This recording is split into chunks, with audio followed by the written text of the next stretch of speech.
We've been looking at the idea of using Kimura as a counter to a strong single leg attack down on the mat when both athletes are on their knees. We're seeing there's a basic dynamic here. From my training partner's perspective, he's always looking to form an angle on me, to go around behind me. I, on the other hand, am typically looking to keep him square in front of me, and if possible, sprawl my legs back and go back to the safety of a front headlock, and then from there work the front headlock system. However, if you have a talented opponent on bottom, there's going to be a lot of times he successfully starts to create an angle upon you, and Kimura is one of the best ways to recover from angular advantage on the part of my opponent. Now, as always, there's a problem. Sometimes, when you're using the Kimura in situations like this, your opponent's head will start on the inside, and then he will peek his head out to the outside. And then the situation changes quite dramatically. Now there's a danger of back exposure, and your opponent can start threatening your back. Let's have a look at this. Mateus does a good job of getting into the leg, and he's doing a good job of forming an angle. So from here, I come in and I score the Kimura. When I score the Kimura, his head is currently in front of me, and so his head is trapped. As a result, we could sit back and control our opponent down to his back and look to work our attacks from that position. But very often in situations like this, Mateus will bump my hand forward to the mat, and his head will move backwards, and his head comes out. And now he's successfully peeked his head out, and there's a danger now he will transfer to my back, and from here I can end up in a very poor position with my opponent attacking my back. This kind of thing happens quite often when we're working the single leg situation down on the floor. So a natural question to ask is, what should I do? What if my opponent's a talented opponent and he bumps my head out of position and peeks out? Don't worry, there's still a highly effective way to use Kimuras in these situations. So here we are, we're working in the traditional fashion. We've got a hold of our training partner's arm and he bumps and peeks out. As the head comes out in this situation, he transfers to my waist. I'm going to hold and hug my training partner's elbow, and my hand stays inside his forearm. From here, I'm going to take my outside leg up like so. So I just put my foot out, and then from here, I'm going to pull my elbow down towards the mat. I'm going to look underneath my own armpit, and as a result, I can go right across my training partner's body. From here, I come in, and we lock up that initial Kimura. I now look at my opponent's reaction. If he aggressively turns up into me, there's no reason now why I can't put my foot into my training partner's hip. As he comes up into what he thinks is top position, we get a simple sumigaeshi roll, where from here I send the man through and we end up back in the T Kimura position. Okay, let's have a look at this kind of general motion again. Mateus is a talented opponent and has gotten in deep on the single leg down on the mat. As always, from here we punch in and we take the single leg situation. Unfortunately, he bumps me forward and peeks out. As he transfers to my waist, I keep the hand over the wrist. I take my outside leg up, and from here I look through underneath my own legs. As he goes down to a hip, I scissor my legs across his body and I go back to the Kimura. As Mateus comes up on top, I fit my foot into his hip so that my knee is protruding out. So my right foot is in Mateus's right hip. Even as he tries to hold his base of support on top of me here, I just take my elbow towards the armpit and I lift and send the man over. As a result, we now find ourselves back in the T Kimura position.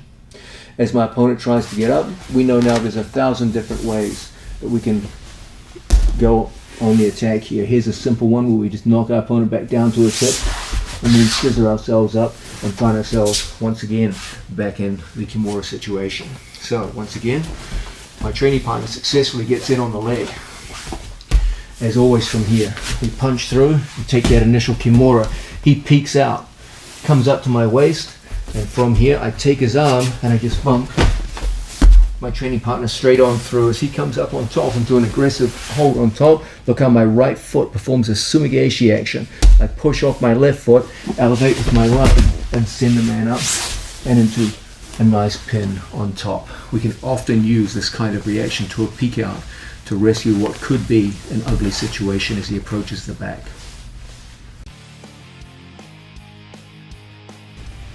Now, let's look at a different application for Kimura. This is one which I use a lot, but the setup for it, the situation rather, that we use, I'm not a big fan of. So you might be asking yourself, what's going on here? You're not a big fan of the situation, but you're a big fan of the move, and how does that work? Well, Jiu-Jitsu is a dynamic game. There are certain situations that I do want to be in, but my opponent does a good job of countering them, and I find myself in situations I don't particularly favor. And as a result, I have to work from there. This is a good example. If Mateus lies down on his side, a traditional pinning position, which is very common in judo and wrestling, and even in jiu-jitsu, you see it occasionally, is Kesa-gatame. This is a situation where I'm underneath my training partner's arm, and I control my training partner, the head and shoulders, and from here, typically, we've got a strong base of support here between my separated legs, and we look to control our training partner's movement through the head and shoulders. Okay, don't get me wrong, done well, this can be a devastating pin, and you can hold people here for a long period of time. It's particularly strong when we work with the jacket, where we can access the gi, and the primary focus on the pin is not the head. People think it's some kind of crazy headlock. Most of the focus is on your opponent's shoulder and elbow. The area between the elbow and the shoulder is what's really being controlled here. Okay, so it's usually described as a headlock, but really it's a control of your training partner's arm. That's what gives you pressure here. Now, done well and done intelligently, this can be a punishing hold for the man on bottom.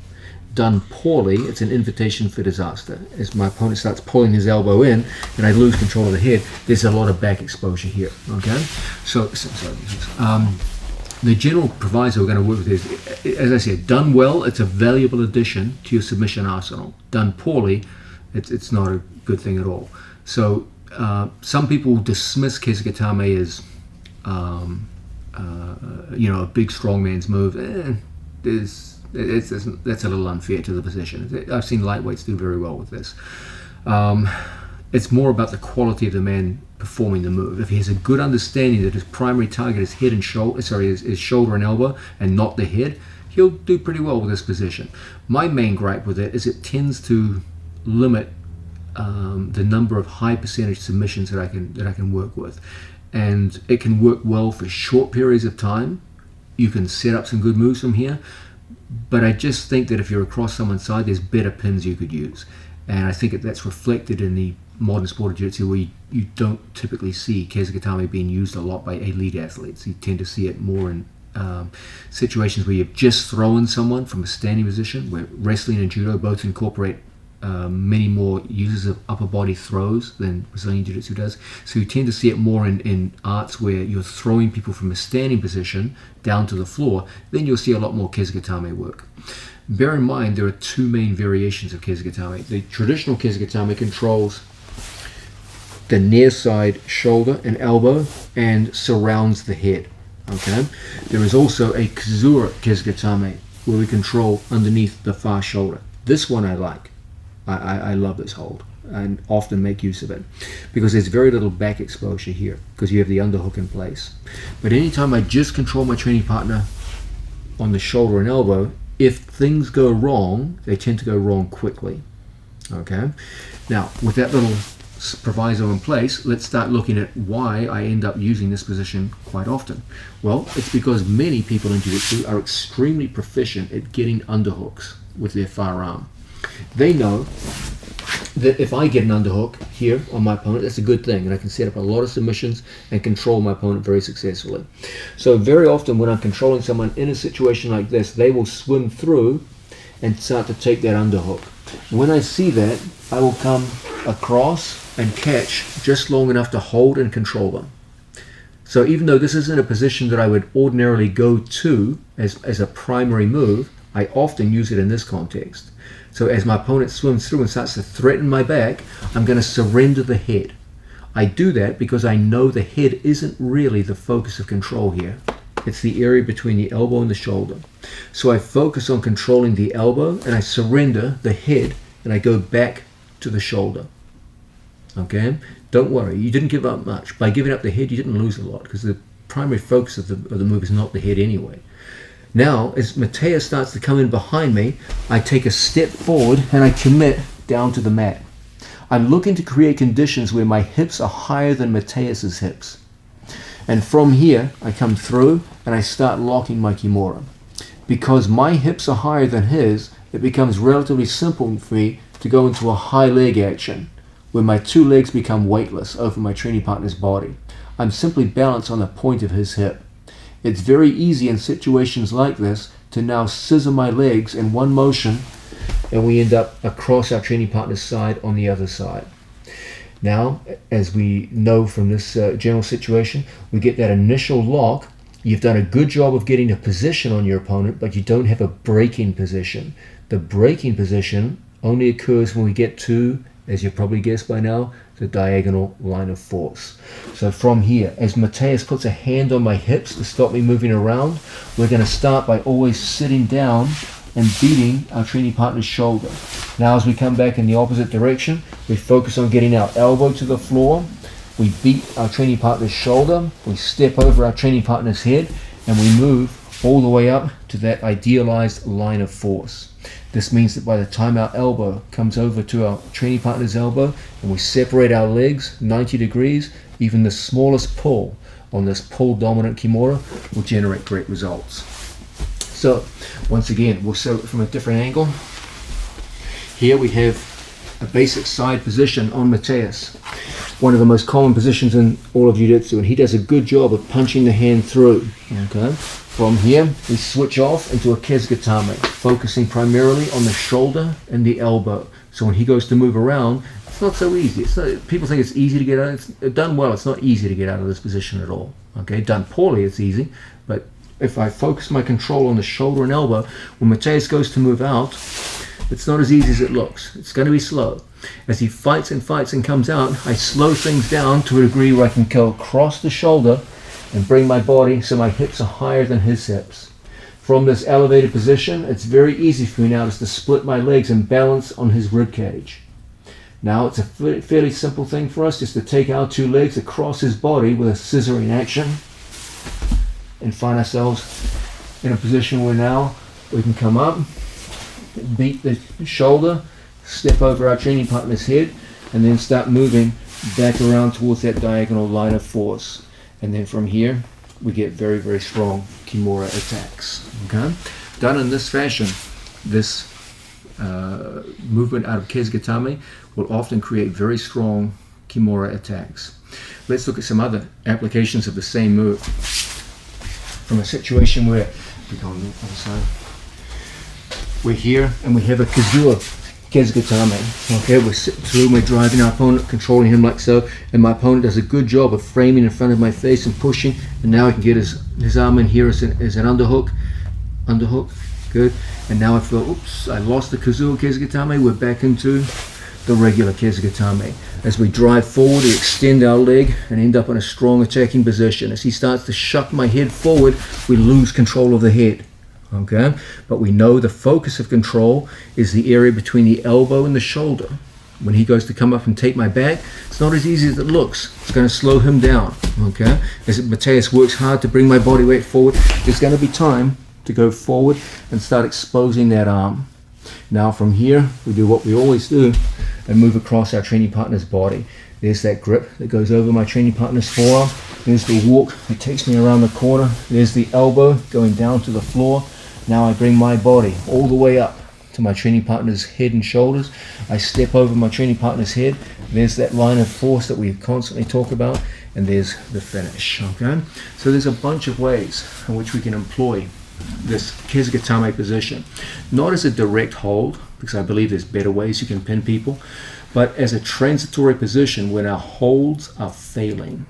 When you feel your opponent's done a good job of coming through with that underhook and he's starting to threaten your back, I use Kesa-gatame to slow them down, control them just long enough that I can transfer to a Kimura and then vault from one side of their body to the other, and then as a result we can get into those strong breaking positions that we favor. We're going to switch our attention now to Kimura from a closed guard. Now I'm going to start our talk of Kimura from a closed guard with a mystery tale. Everybody loves a mystery tale. You remember your first day ever in jiu-jitsu? The first day you walked into class, you did your introduction class. If you're anything like me or millions of other jiu-jitsu students, probably one of the moves you got taught was something like this. You don't know any jiu-jitsu, you're a complete white belt, you barely know what grappling is, and the instructor takes you and says, lie down. You lie down, you get into an unfamiliar position like so, and he says, okay, we're going to perform a move. It's called Kimura. This position is called the closed guard. And from here, he encourages you, when someone has hands on biceps, to take your hands to an inside position, in like so. Then we pull in with our legs, and we bring our opponent's hands down to the floor. Then we open up our guard, and we fake in one direction, so we can come up in the other. We lock a hold of a Kimura. We shift our hips out to the side. We place our leg over our training partner's back in a perpendicular position, and from here we apply a braking force, and the instructor politely taps, and we look and wonder at what just happened. We just made a guy submit using leverage. And that was your first introduction to the idea of working from bottom position, one of the quintessential jiu-jitsu situations, closed guard, and using leverage to make another man submit to you. It's probably one of the most commonly taught beginner moves in the sport. And that's where the mystery comes in. If you look at introductory classes in jiu-jitsu, you will see a small set of moves that are always taught. The elbow escape, the upa, basic guard passes, the armbar from guard, the basic strangle from the back, collar strangles from the back. These are basic moves that you learn in your first 2-3 weeks of jiu-jitsu. There's something fascinating about those moves. They're so essential to the sport that you will use them for the rest of your career. I learned an elbow escape on my first day in jiu-jitsu, and there hasn't been a single day in the next 25 years where I didn't use an elbow escape at some point.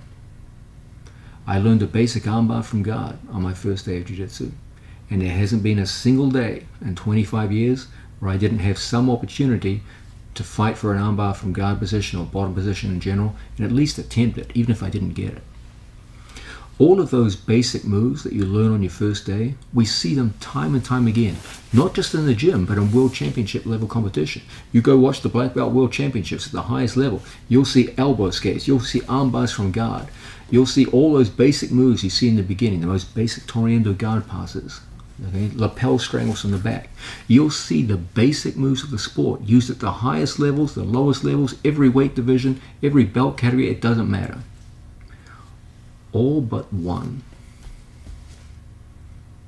You won't see Kimura from closed guard. I've done jiu-jitsu for 25 years, and I can count on one hand the number of times I've seen a closed guard Kimura applied successfully at world championship level. The only real example that ever comes to mind was when Jacare defeated the great Marcelo Garcia with a closed guard Kimura. And everyone remembers that one, not just because of the great athletes involved, but because it's so damn rare, it hardly ever happens. And for every time you see that, you'll see 1,000 times where arm bars, strangleholds from the back are employed. You see those in every competition. Everybody uses them. But Kimura from closed guard, hardly ever used. Now that's very unusual, as I said earlier, because most of those moves that you learn in your first 2-3 weeks of jiu-jitsu, we use them throughout our time in the sport. All but one. That one we learn on our first day, the closed guard Kimura, which hardly ever gets used in competition. And I remember I've gone for years at a time where I never used it. If I went for years at a time without using an armbar from guard, I'd hang myself. I mean, that's one of the best moves in the sport. If I hadn't done that for 3 years, I'd be like, what's wrong with my game? I've failed. I'm a failed jiu-jitsu player. But I didn't give a damn when I couldn't get a Kimura from closed guard for 3 years. Didn't even enter my mind. So why? Why is it that Kimura, which is otherwise a very successful move, you see Kimuras being applied all the time in World Championship competition, you see them in mixed martial arts, you see them in gi, no gi, it's a very successful move. But Kimura from close guard, you see once in a decade. And yet, we teach it as a beginner's move. What went wrong? What went wrong with Kimura from close guard? That's the great mystery of the close guard Kimura. Why is it that mechanically we can teach it to a beginner on their first day? Like, it's so easy to do. It's such an there's a reason why we teach it on first day, because it is so easy. You can take someone who's completely out of shape, completely unathletic, and they can do a Kimura from close guard. But when you ask an elite athlete to do it in competition, hardly ever. What does that tell you? Does it mean Kimura doesn't work? Absolutely not. All kinds of other Kimuras work. You see Kimura being used all the time, just not from close guard. So what went wrong? Why is it that a move that works incredibly well in many other contexts, and yet is pretty easy for a complete beginner to perform, suddenly doesn't work at World Championship level? Only 5, 10 instances in 25 years. Imagine if there were only 5 or 10 successful armbars from guard in 25 years. People would be horrified. That's an interesting question. What did go wrong with Kimura from close guard? Well, let's try to break it down now. Mateus is in my close guard. First, let's look at what is the basic setup, the move we all learn on our first few days of jiu-jitsu, this close guard Kimura. Okay, it always looks something like this. You got a guy with inside position on the hands, he's holding me down. Okay, so the first thing I've got to get past his hands. So the method which is typically used is some kind of pommeling movement, and then from here I bring him forward so his hands go on the floor. Then I open up my guard so I can start moving. Why do I move? Because Mateus can stop me with his head. If I just go to sit up, his head will come in front of me and it'll stop me. Okay, so I fake his head to move and follow me this way. So as I move to my left, Mateus moves to his right, and then I use the momentum of my arms to get up past his head, and then from this position I'm ready to go now and lock up a Kimura, taking advantage of his hands on the floor, and then from this position we can start going out to the side and finishing. So that's the basic move. Okay, now it seems pretty simple, it's mechanically easy to do. Why doesn't it work in competition? Well, a big part of the problem is you've got a lot of barriers to get through. First, you've got to beat his hands. Secondly, you've got to beat his biceps. And thirdly, you've got to beat his head. 3 things, all of which are capable of stopping you in your tracks. Let's have a look at this right now. Okay, first big problem. Mateus has got hands. Okay, if he puts hands on my chest, there's no way I'm getting up. Secondly, even if I did beat Mateus's hands, he's got biceps too. Okay, when I come up to the side, he can lock around my waist, and now he can return me straight back down to the mat.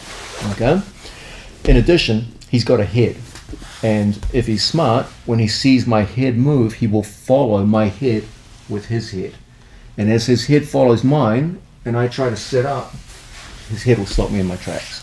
Okay, so there's 3 very effective means by which you can stop me from coming up: hands, head, and biceps.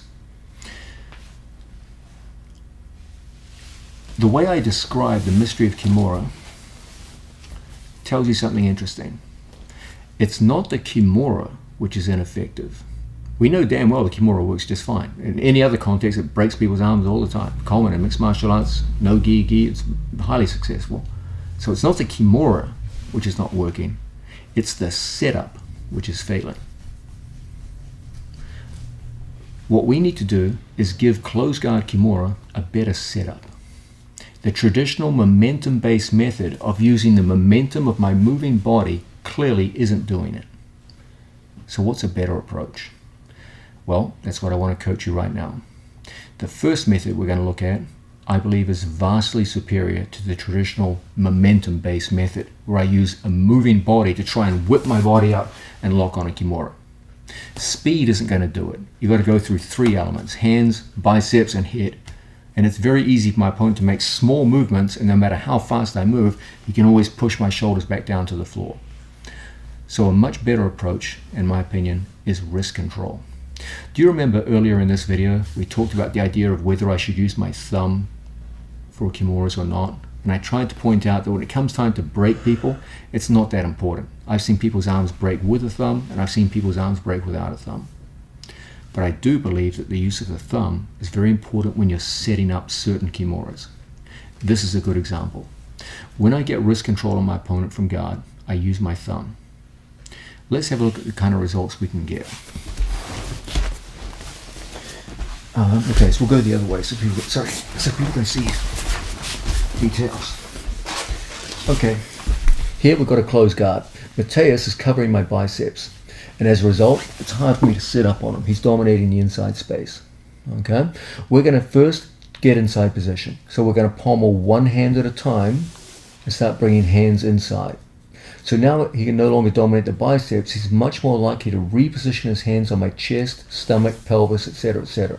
Okay, so if I give him biceps, that's where he's going to stay, and it's going to be hard to get Kimuras. So my first thing here is always to take my hands and start pommeling in. If he doesn't react, I'll start bringing hands to the floor and start bringing him out of balance. So he's going to take his hands and start putting them on my chest, etc., etc. Okay. From here, we're going to manipulate our training partner's hands. I take one hand and I start pushing it down towards my hips. So I take a 2-on-1 grip, and from here, as I straighten out my body, I start pushing the hand down the body. Once it comes down to my hips, I can take a thumb grip and lock on my training partner's wrist. I don't care if he gets a second hand on my bicep, that's irrelevant. Okay, I can always get the inside position. Once I get a hold of my training partner's wrist in this situation, I use my legs. My legs will pull my training partner forward as I block his wrist in my hip. And I bring him out of balance.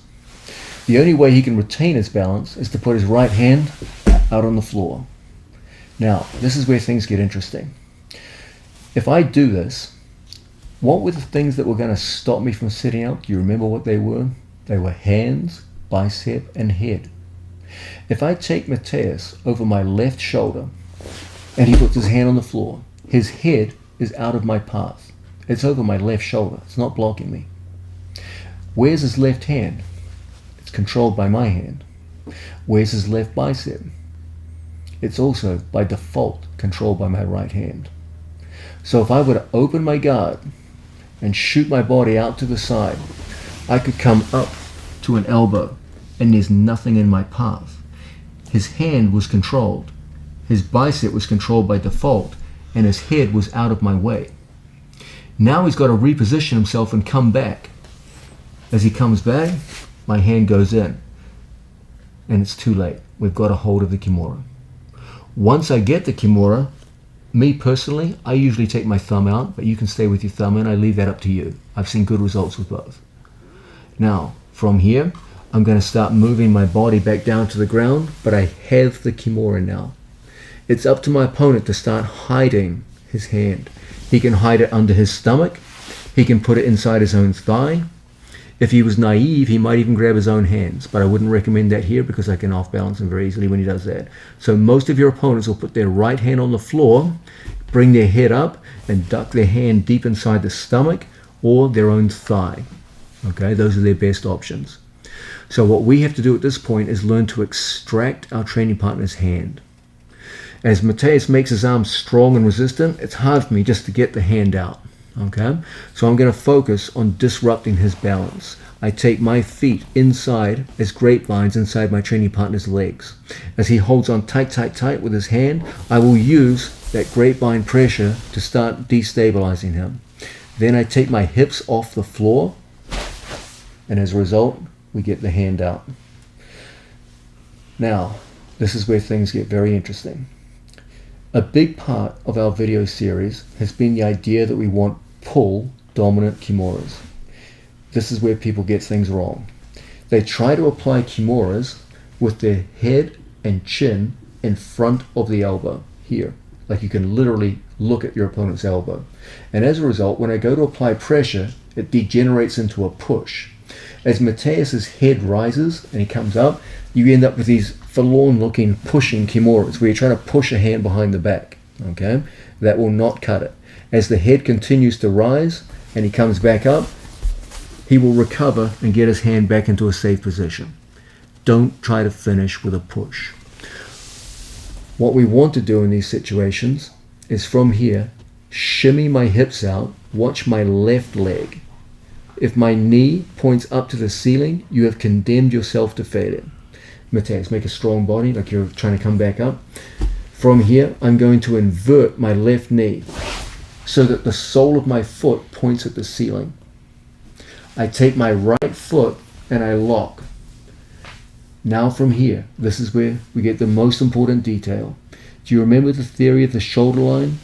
That if I can bring my opponent's elbow to the shoulder line, you will finish a lot of people and create tremendous pressure?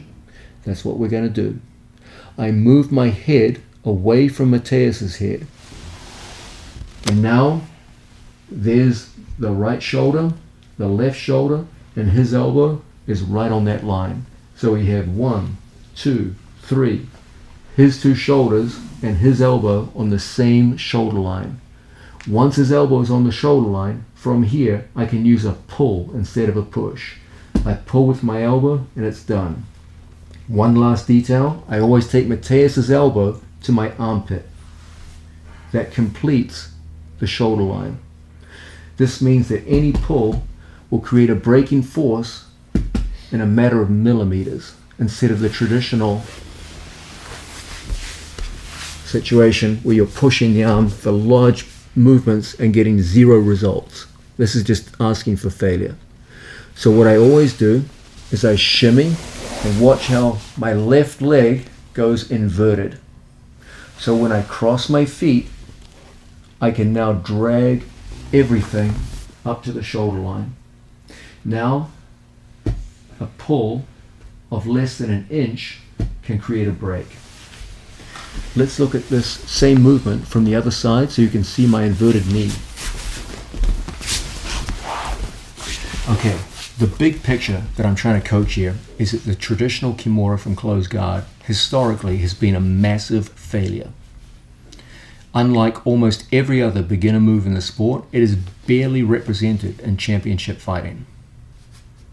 There are many Kimuras that are represented extremely well, but closed guard, hardly ever. As I said, in World Championship Jiu-Jitsu, you could probably count on one hand the number of times it's been successfully applied in competition, as opposed to the literally tens of thousands of successful applications of all the other beginner moves. Okay? So something's gone wrong. What is it? It has to be the setup. The Kimura itself is fine. The setup is the failure. We're also insinuating that the finish is also weak because most people use a pushing finish instead of a pulling finish. But once we learn to dominate the shoulder line and use a pull, you can break a man's arm in a matter of millimeters. Let's have a look at this again. We start off. Our basic setup is that instead of trying to use momentum to come up and having to fight through his hands, biceps, and head, we want to get wrist control. So we come inside position, we get two hands on one, and we bring everything down to the hip. Okay. Once we get down to the hip, we're in a position now to use a thumb grip on our training partner's wrist. Now, as Mateus tries to hold his base, I bring him forward with my legs over my left shoulder and make him base out. As a result, I'm able to turn the corner and lock a Kimura. It didn't require me to sit up. The arm was right there. Now, as he goes to recover, I'm going to shimmy my hips out and I'm going to invert my knee so that my left knee points down at the floor. If my knee points up at the ceiling, my opponent can easily posture up and put pressure on my arm. So I always want to turn out and invert my knee. This means that when I go to cross my feet, make a strong resistant body, Mateus, put the hand on the floor and push. From here, I'm going to be able to turn so that we end up on the shoulder line. One shoulder, two shoulders, his elbows on the shoulder line. I maximize the theory of the shoulder line by bringing his elbow to my armpit. I haven't even begun the Kimura yet, and Mateus is almost ready to tap. Now, a short pull of my left hand, and the win is there. See how even a one-handed Kimura here will be highly effective. The two-handed Kimura with an arched body, which puts all weight on my opponent, is devastating here. Look how I take my hips off the floor. If my hips are on the mat and my body is bent, I have to degenerate into a push. But when I lift my pelvis off the mat, now I can focus on the pull of the left arm, and we get strong attacks. One more time in the other direction. We're looking at why closed guard has been so poorly represented in World Championship Jiu-Jitsu. Why, unlike almost every other beginner level move, it's not seen often at all. Okay, you show me any beginner move in Jiu-Jitsu and I'll show you 10,000 examples of its use in World Championship competition, dating back from the earliest times of Jiu-Jitsu. Closed guard Kimura, as I said, you'd be lucky to get to double digits with the number of successes it's had. And it's not the failure of Kimura. There's plenty of other Kimuras that work just fine. Just from closed guard was the failure. So we need better setups. First setup we're looking at is this idea of controlling the wrist. The great problem of traditional Kimura setups is they involve movement and momentum. So that as I come through here, I have to use movement. He follows me with his head, stops him with the biceps, stops him with the head, and you end up completely forlorn and lost. Okay, so we've got to get past his hands, his biceps, and his head. Simple way to do this is for us to get 2-on-1 control and start bringing the hands down towards the hips so I can get a thumb in like so. This means that any pull takes his head out of position over my left shoulder. His hand is controlled, so he can't stop me with a hand, and he can't stop me with a bicep because that's connected to the arm overall. Now I come up to an elbow and lock. Even if he did throw me back down to my back now, it wouldn't mean anything. You've got the Kimura. He has to go to defend himself. So my first job is extraction. I've got to get the hand out. Make a strong body, Mateus. If I stay here, I'll never get the hand out. I have to put weight on his body. So the way we do this is we take our hips off the floor and I align my head with his head. And we get the hand extracted. Now I need angle. So I put my foot on the floor and I invert my opposite knee. Now I want to enhance that angle. I got a good start on angle. I need to go further. What is the angle I'm looking for? It's the shoulder line. When I create a straight line between his far shoulder, near shoulder, and his elbow, and my head is on that shoulder line, you're in a position to break. You've got 1, 2, 3, 4 elements in a straight line, right on the shoulders. His far shoulder, his near shoulder, his elbow, and my head. When all 4 line up on the shoulder line, you're in a winning position. The last piece of the puzzle is to take his elbow to my armpit. And now, whether I have a thumb or no thumb is irrelevant. Okay? What is relevant is we put ourselves in a breaking position. From this position, I just bring everything off the mat, so including my hips, so we get pressure. If my hips fold, his head can come up. And if the head can rise, it's a problem. So we always want to keep everything down, and from here we get that strong pull dominant finish that will create successful finishes from a closed guard. We've been looking at Kimura from a closed guard. We've couched the whole idea of Kimura from closed guard. It's kind of a mystery, one of the great mysteries of Jiu-Jitsu. How is it that this one move, which is taught in almost every fundamentals class, one of the most basic moves of the sport, is unlike all the other basic moves that is badly represented in championship matches? Most of the basic moves of the sport are seen constantly at every level of the sport, from the highest to the lowest, and used very successfully. But Kimura from closed guard, one of the most basic moves we all learn in our introductory classes in Jiu-Jitsu, is very rarely seen in top level competition. We know that Kimura itself works just fine. It's commonly seen in all levels of competition, so it's not the fault of the Kimura. It has to be the fault of the setup and perhaps the method of finishing. Let's go further into this idea of setups. We've seen that the traditional methods of setup from closed guard are a little unrealistic. They make you fight against 3 opponents, all of which could easily stop you: the hands, the biceps, and the head. Okay. One of the most effective ways, I believe, to change the situation, to make closed guard something that will work again, to to make closed guard Kimoras great again will be the use of wrist control and power propping. Let's contrast this with the classic method of operation. If Mateus is in my closed guard, we know that Jiu-Jitsu 101, we all learn something like this, okay? In the Jiu-Jitsu 101 program, I bring my hands to the inside position, I get his hands down to the mat, and then from here, I use momentum, and I come up with what we call the frame arm, or the pulling arm first. So this arm here penetrates around, okay? There's no control of his wrist. And as a result, it's very easy for my opponent to lock his hands, put his biceps to my chest, and easily return me to the mat and crush my Kimura, okay? In addition, a fast opponent, because there's nothing on his hands, when I go to sit up, will just take his hand, put it on my chest, and you feel completely useless now. He's got stopped, okay? So even if I did get his hands to the floor, there's nothing holding them on the floor. Hands on biceps. Even if I did get my opponent's hands to the mat, there's nothing holding them.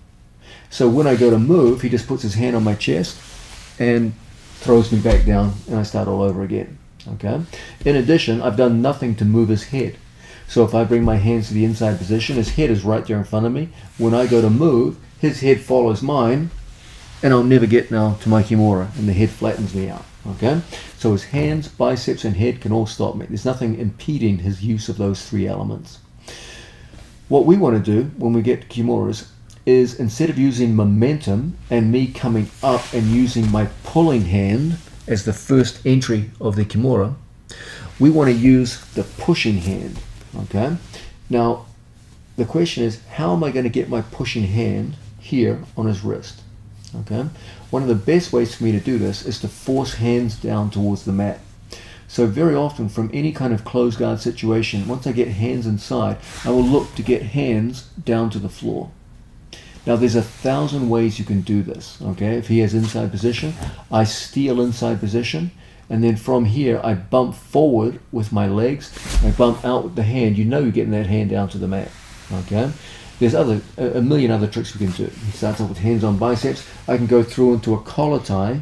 My hand takes inside position, and I pull, and we get the hand down to the floor. Now, as we generate motion down the mat, let's move with me, Mateus. As we move in situations like this, there's always going to be times you can get a hold of that wrist. It's not a difficult thing to do. Okay? As Mateus comes back into a position here inside my closed guard, you have the wrist now. Now, we start an action of coming up to an elbow. Okay? Because I'm propped on my elbow, and Mateus goes to push me back down, it's not so easy now. And I keep everything in front, and then I just go around my training partner's body, and lo and behold, we're down into that Kimura grip. As Mateus goes to recover by bringing his head back up, that's exactly what we're looking for. We shoot our hips all the way out to the side, we invert that far knee, and now we can come up to our training partner's shoulder line, and now with shoulder 1, shoulder 2, elbow and my head on the shoulder line, even the smallest pull will result in a Kimura. So all we essentially do is we just create situations where we get hands down to the floor, regardless of the method of doing so. Once we get a hold of our training partner's wrist, the next thing here is to come up to the elbow and prop ourselves on that elbow. I want the elbow behind me. If my head is behind the elbow and he pushes with the shoulder, that's the result. I fall down. So when I come up, I want to make sure my elbow is behind my head. Okay? So all we need to do when we're working from a closed guard situation is to focus on this idea of generating sufficient space that at some point we can get a hand down towards the floor and grip the wrist. Then we focus on getting up to the elbow. Even as he fights to get me down now, the elbow will hold me up long enough that I can get that precious figure of 4 grip. Once we get the figure of 4, the whole thing now is to get that inverted knee on the far side, get our feet into a position where I can take my hips off the floor and get everything up on the shoulder line. And as a result, we can get strong breaks. This method of operation, of actively looking to get our opponent's hand down to the floor so we can employ a wrist grip and use my right hand against his left hand rather than my left arm against his left elbow. This is the method which is going to make Kimura work more successfully for us. One more time. This idea that I can get hands down to the floor and then come up with the pulling hand and lock around my opponent's arm. This is the traditional setup, and historically I have to say it's been a failure. The numbers don't lie. The number of people attacked successfully with this setup has been abysmally low. The few times that Kimura has worked in international competition at a high level have almost always come out of some kind of situation where the hand was controlled at the wrist. And as a result, people were able, under these circumstances, to come up to an elbow. Now, as the other guy tries to pressure forward, there's just enough time to slip in the grip. Now the next battle is my opponent's ability to hide the hand and put it in a position of safety. We've seen that from here, our whole gambit is to apply body weight. As he makes a strong resistant arm, I want to put body weight on him by taking my hips off the mat. My head wants to line up with his head. And then from here, finally, we want to create angle on our training partner's shoulder line. As everything lines up on the shoulder line, finally we get a finish that will actually work in competition. Okay? So this method of forcing a hand to the mat, gaining wrist control, utilizing a thumb, and then propping ourselves on our elbow. This is the position where we can hopefully get past those three elements that keep stopping the traditional methods: the head, the biceps, and the hands. This is the position we want to work from. As I'm propped on my elbow, it gives me just enough time to go around the corner and lock up a Kimura and start finding angle on the other side. Used in this fashion, I'm quite confident that you will see the numbers of finishes with Kimura from closed guard begin to rise. Now we're looking at coming up with new ways of setting up Kimura from a closed guard. We've seen that historically the traditional methods of sitting up to a hand and trying to overwrap an elbow haven't really done well. Statistically, Kimura from closed guard has been a conspicuous failure in the modern history of Jiu-Jitsu. We're trying to do something about this. There's nothing wrong with Kimura as a hold, but there clearly is something wrong with Kimura, the traditional Kimura setups from closed guard. We've seen there's a reason for this. It's a simple reason. There's three things you've got to work against to get into a Kimura position: your opponent's head, your opponent's hands, and your opponent's arms and at the biceps, where he goes around your body and flattens you out. So we're looking for this this new method that'll get us through those three opposing elements: hands, biceps, and head position. We've seen one of the best ways to do this is to exercise wrist control over our opponent and prop ourselves up on an elbow. So the first hand on our opponent is the outside hand, rather than coming over the cross and trying to frame around our opponent's arm. There's another method which I favor a lot for getting into Kimuras from closed guard. This is a head pass, where I take my opponent's head, one of the main methods that my opponent will stop me from getting up, and I physically pass the head over, and it will leave me with a Kimura to work with. Let's have a look at this head pass and how we can use it to increase our percentage success with Kimura from closed guard. So here we have a closed guard situation. We're going to take the inside position on our training partner, and we're going to go in and we're going to secure the head and shoulders just like so. So we have a fairly conventional collar tie and a hand here over our training partner's arm. When Mateus goes to yank away from me, it won't be easy because you have good control of your opponent. Okay. Now we're going to perform a trick. I'm going to pass my opponent's head. So I take left hand collar tie and I go right hand on. Now, when you go with your trainer, don't be clumsy here. Don't put your hand on the face or the eyes or anything like that. It's not the idea. We just put the hand close to the ear, just like so. Okay. From this position, I'm going to have the confidence to open up my closed guard behind my training partner, and I'm going to physically push my opponent's head to my left and bring my left arm to my right, so that we push his head out of the way. That's one of the main things that can stop us from getting up, the head.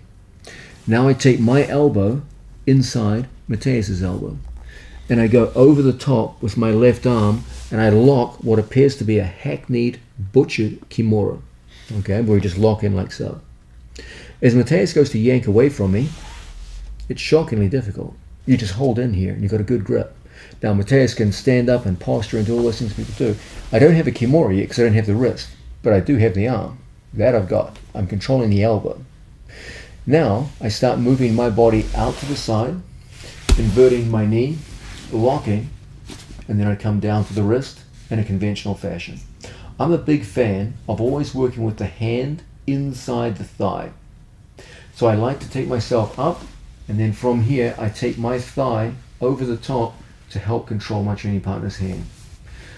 Now everything lines up on the shoulder line in the usual fashion, so that even a pull of a few millimeters will get a strong effect. So here's a closed guard situation. We're working here with our training partner. I take the inside position. I come in and lock, and I hold collar and tricep. As Mateus goes to yank away from me, etc., we keep him in control. I place the hand on the temple just above the ear, and from this position, look how as I open up my guard, I get a head pass. Everything goes over to the side. So the head, one of the main impediments, is now gone. Now I go through and I lock this rather clumsy looking figure of four and lock up on my training partner. As he goes to yank away, the elbow is well controlled. Now from here we start that action of turning out to the side, inverting the far knee, and we lock. We come down to our training partner's wrist. I put his hand inside my thigh, and now everything comes up to the shoulder line, and there's the pull for the finish. This method of moving the head is incredibly simple, but a very effective way, hands on biceps, to go through my training partner's head and get to the Kimura. So as we work here, we take an inside position, and then we pull the man forward. Okay, now we secure the head. From here, it's a simple thing for us to pass the head and bring the elbows across, so my two elbows cross. Once we're in that cross position, look how one elbow goes inside, and I come up just enough to be able to lock that rather clumsy looking figure of four at the start, where there's no control of the wrist, just the elbow. Now, as we lock up, we can always come down to the wrist after the fact. We turn our body out to the side, legs cross, everything comes up to the shoulder line, and then from here, we're ready to get our braking pressure. This simple head pass method gets us around one of the main impediments to a successful Kimura from closed guard, head position. It enables us to come out to the side and lock up an effective control over our opponent's arm and go through to a strong finish. We've been looking at Kimura from bottom closed guard, and we've seen that from that situation there's something of a mystery where the move appears basic, but unlike any other basic move, doesn't appear to translate well into live competition. We looked at some setups which hopefully will change that, and the next generation of grapplers will have more success with that as a result.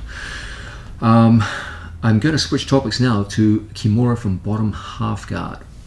Now, here's where things get interesting. As unsuccessful as Kimura from closed guard has been over the last 20 years, Kimura from bottom half guard has been pretty damn successful. It's worked very well, both in mixed martial arts and in grappling situations. In fact, it's proven to be much more successful than closed guard. It's gotten to the point where when I first teach Kimura from bottom position, I actually typically do it more from half guard bottom than I do from closed guard, and I tend to reserve closed guard Kimuras for more advanced athletes. That's kind of ironic. Why is it that half guard Kimuras have been more successful than their closed guard cousins? What happened? Well, part of it has to do with the very nature of half guard. Let's have a look at this right now. I'll have a situation where I have Mateus's right leg locked up in a half guard, and he's coming forward towards me and working. The first thing you should notice is that when we go to half guard, there's a much more favorable angle for me to work my Kimura attacks.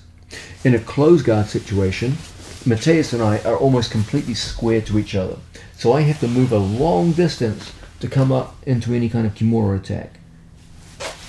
Contrast that with half guard. Here, very often I have an angle on my training partner where his lead arm is relatively close to me. So the angle tends to favor going around our training partner's arm and getting a bite on that Kimura. That's the first reason. The second reason is tactical. When Mateus has passed one of my legs and his knee is well forward, there's a sense in which he can tell he's doing well. He's already beaten one of my legs. If he frees his other leg, he would have passed my guard. And so it's natural for him to be a little more confident in the use of his lead arm. And many times here, they will be looking to control your head, to put pressure on the head and do good passing work from this position. So in other words, your opponent's going to be reaching for you. And if they're reaching for us, it's going to be pretty easy for us to start accessing Kimuras from this position. So the changes in angle and the changes in attitude on the part of my opponent where he's much more inclined to confidently reach for my head in half guard situations, often creates good setup opportunities for Kimura. So very often you'll see Kimura applied successfully from the situation. With that little speech in place, let's look now at some of our favorite ways to attack the Kimura. First, the actual half guard, which I generally prefer, is a knee shield half guard to set up Kimuras. If my opponent gets chest to chest position, that will crush any ability on my part to get into successful Kimuras.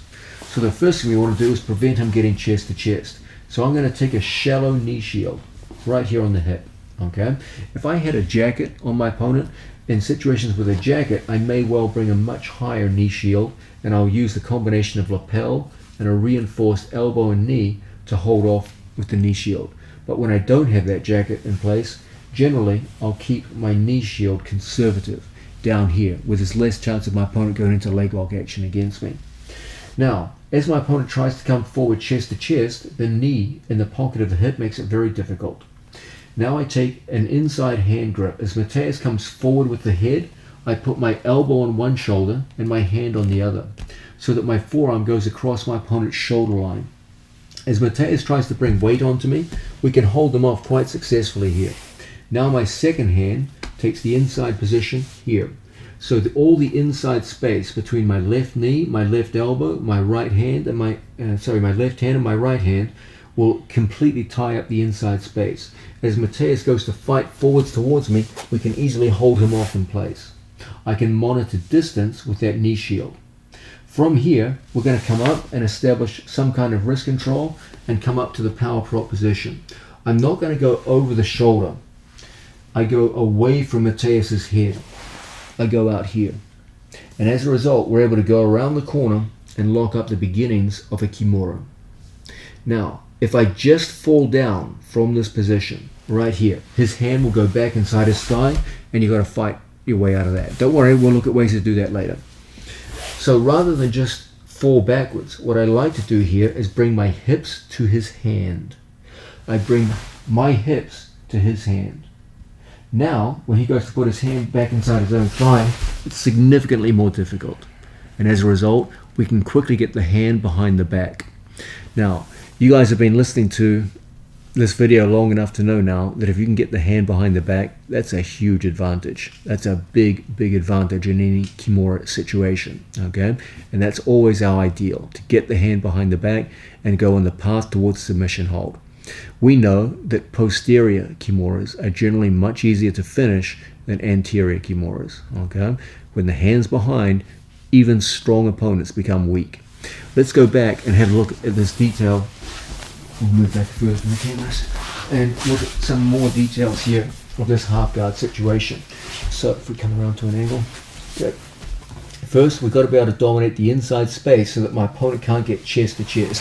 If he gets chest to chest here, that's definitely going to be a problem for your Kimuras. It's going to be hard to work now. Okay? So we're going to start by taking a shallow knee shield in here. So when Mateus comes forward chest to chest, it's hard for him to do so. Now we bring a hand to the shoulder as he battles forward.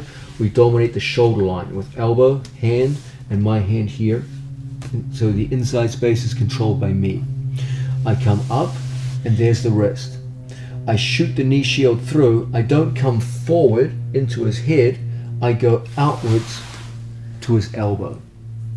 Now we lock. The temptation is just to fall backwards. Then his hand goes inside his thigh, and you've got to dig yourself out of that one now. So instead, I bring my hips to his wrist. Now when he tries to go back inside his thigh, it's so difficult.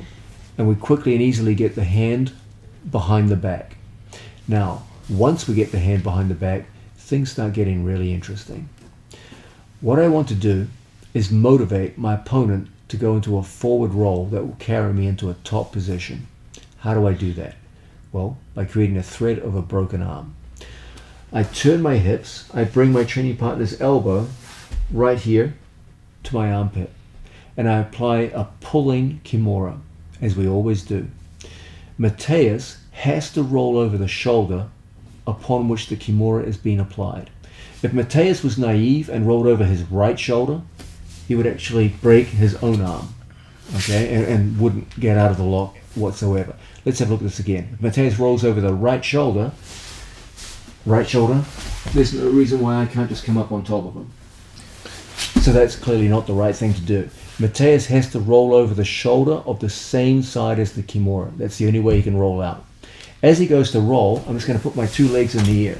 And as he rolls, his legs will always carry me over. Now that we've exchanged positions, let's go back to the one-arm Kimura that we saw earlier in this video. From here, I go through and I take the one-handed Kimura. I know that if Mateus controls my leg above the knee, he's in the driver's seat. So we're going to put our hand on the bottom knee, bring our knee in as a wedge, post the top leg, and find ourselves past our training partner's guard. From here, we come up, we put pressure towards our training partner's shoulder line, and from this position, we go back to the two-handed Kimura, we step over our training partner's head, and then from this position, we're right back on that diagonal line of power and ready to finish. Okay, let's have a look at that whole sequence again. We're going to start off in a bottom half guard situation. Mateus wants to come forward chest to chest. That's good for him and it's bad for my Kimura.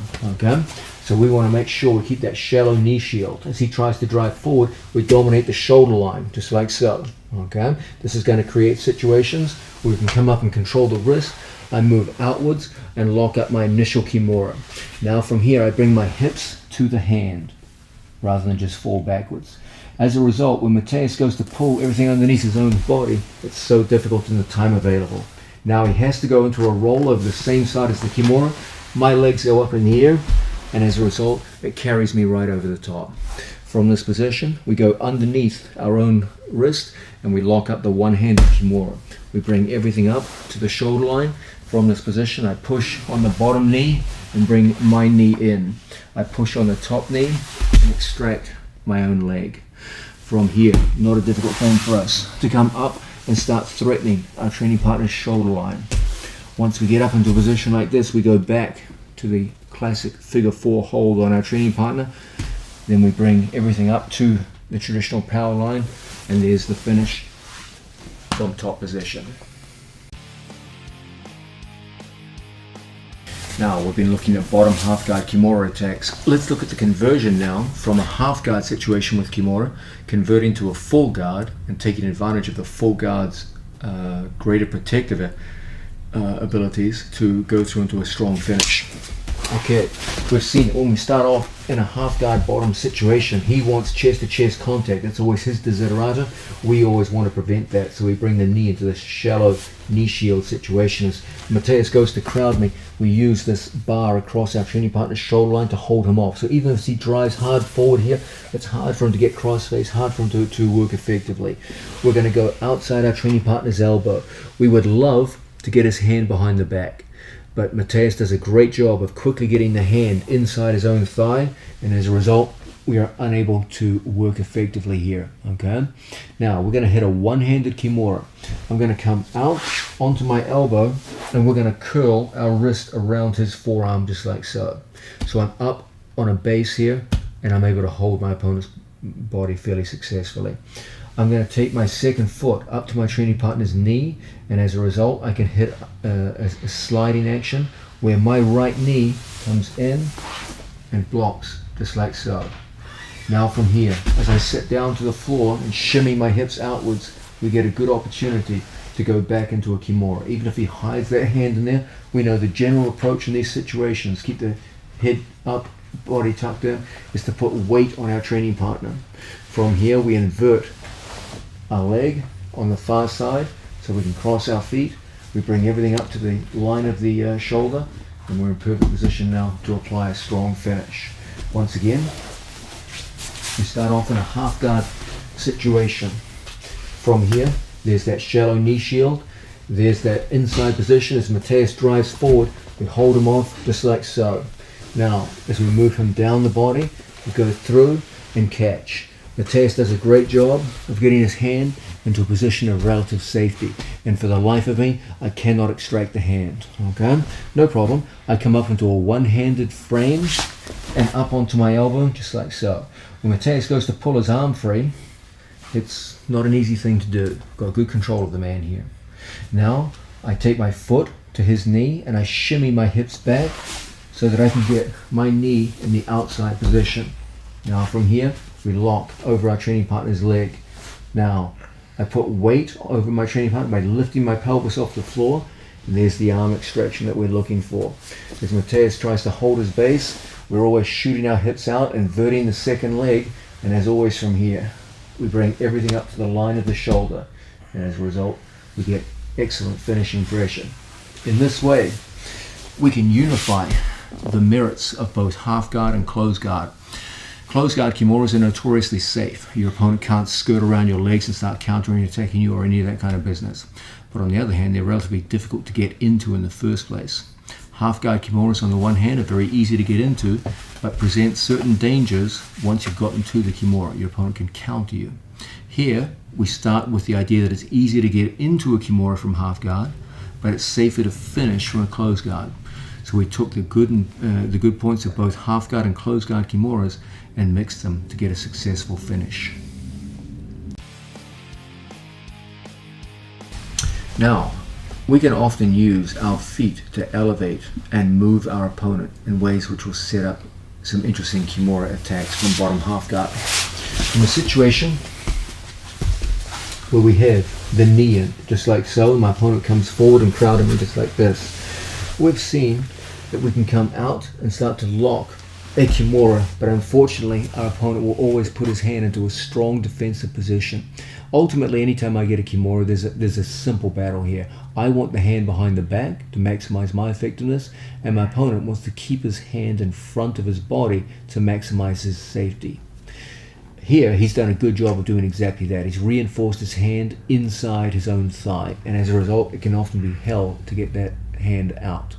If I feel this is starting to occur, let's understand a few things.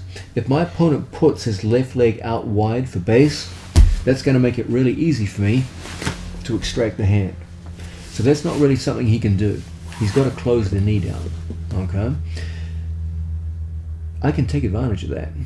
I can just shimmy my hips out, and I take my second leg and I'm going to hook my foot in here as a kind of butterfly hook.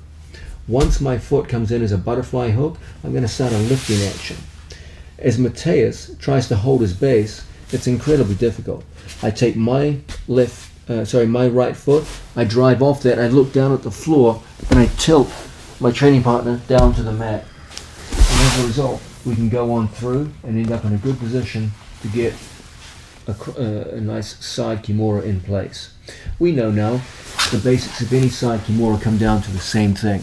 It's about me chasing the line of his shoulder and beating his shoulder here.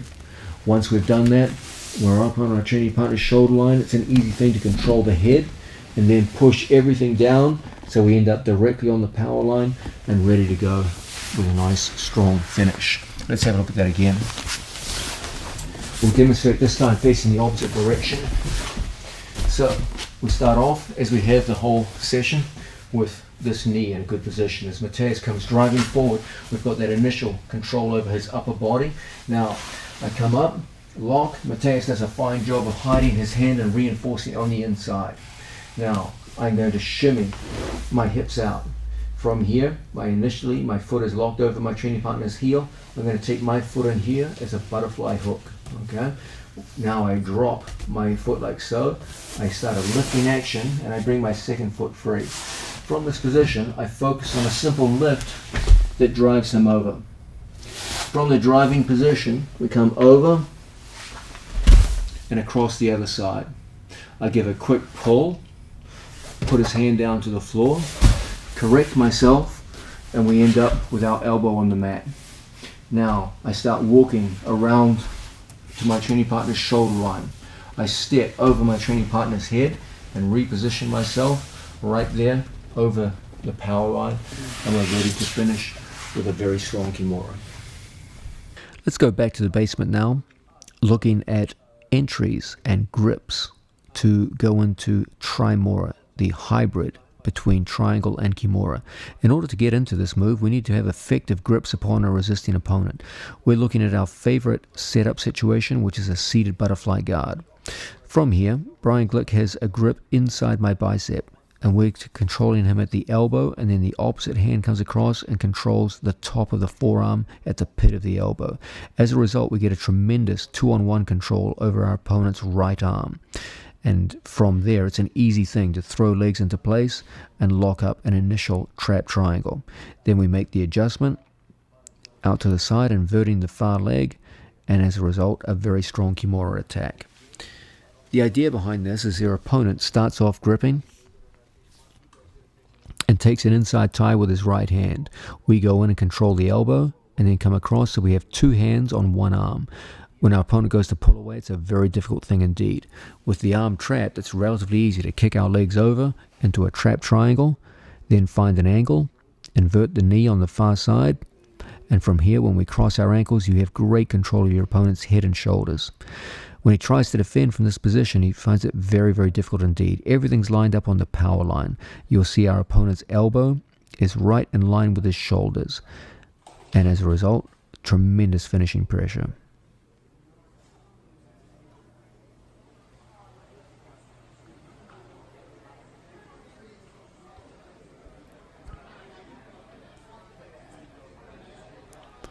Here's Brian Glick, a very talented black belt student working the same move.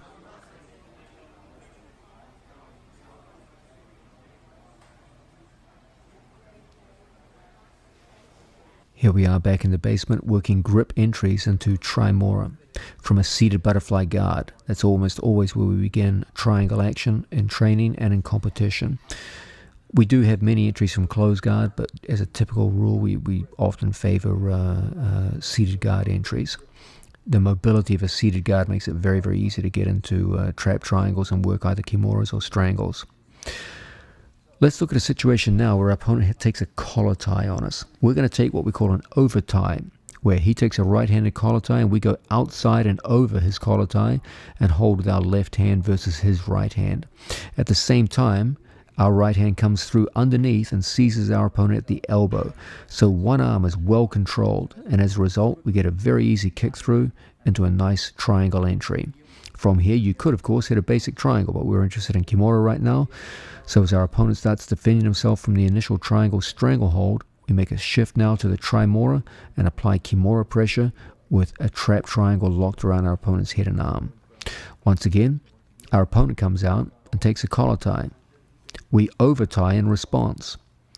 From there, we control our training partner's elbow, we post on the hip to control distance, and kick our legs over into a trap triangle. From there, we force the hand to the outside, and then immediately take everything up to the bottom power line. Look how I take Brian Glick's elbow up to the line of his shoulders, and as a result, the head goes down, and we get very strong finishes indeed.